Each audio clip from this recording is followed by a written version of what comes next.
less intimidating over here, though. My name is DeMorais-Johnson. For those of you who don't know, I have the second most common first and last name in the United States. My mother is Brazilian and my father is African American. Yet I have the most common first and last name in the United States. A little icebreaker. Anyway, I'm here to speak my testimony for the first time aloud for you, so here we go. Ever since I was about knee-high to a grasshopper, I remember being woken up early in the morning on the 7th day of the week, being tossed into the shower, and stuffed into a shirt with buttons. And I strongly disliked it. I say strongly disliked because hate's a really strong word. I was brought up in a church, but I never really understood why I had to go. So fast forward to my 8th grade year, when I first came here. And I sat way up in the balcony hiding from all of you, because I was unsure of my relationship with Christ or how to go about finding this relationship. My freshman year, I went to confirmation here, as Brian was my confirmant. This was also the year my spiritual life took a downward spiral. A sudden death of one of my good friends and conflict within my family caused me to detach and fall into this pit of disinterest in my grades, the feelings of others, responsibilities, and most regretfully, my God.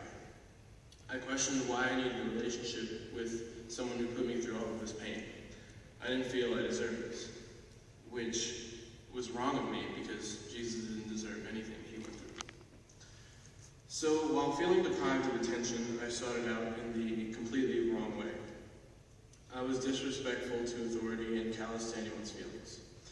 That type of behavior went on for a while until my sophomore year, until a man named Coy Donald leveled with me. He wasn't a parent or an authority figure to me, he was a friend. He asked me what was going on in my life and how I could help. He made me feel wanted.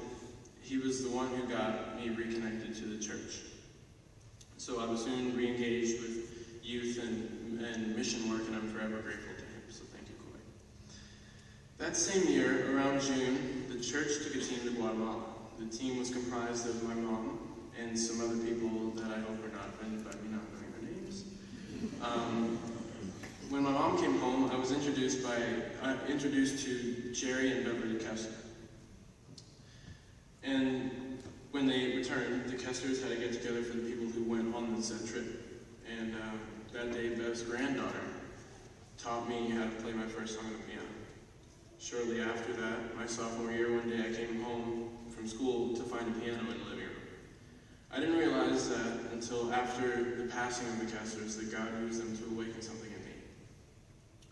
I tried it out, playing here and there, and playing at the gathering service, which Graham Bauer led my junior year, and he made me feel welcome to worship freely and quite loudly.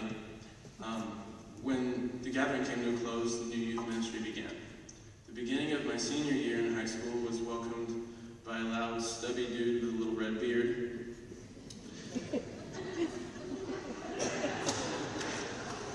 Little did I know that he and his wife changed my life as soon as we shook hands. They asked me to become a part of the youth worship team they were building for our youth Wednesday nights, and I mindlessly said yes. Since that day, I've been to every Wednesday night I could possibly attend, and every Wednesday I would be on the stage praising the Lord. I do this because I feel responsible for lifting my voice to Him, because I know I was made for worship. Recently, talking with Justin and Bobby, and Eddie and Charlie Miranda and my parents, I have decided that after I'm done with high school, I'll be enrolling in a school of worship to become a worship leader, hopefully, and reach people the way that they have reached me. It took me so long to realize what God had given me. He gave me this ability to worship Him, a family to love me while I do it, multiple advocates of the bearded and unbearded variety to cheer me along the way, and this building where I could build a relationship I never thought would be possible. So to wrap this up, before I was introduced to all of you, God was in charge. Since before I stepped foot into the sanctuary and sat up in the balcony, God was in charge. Since before I kicked the dirt in my size 3 suits on Sunday morning, God was in charge. Since before my parents gave me the second most common first and last name in the United States, God was in charge.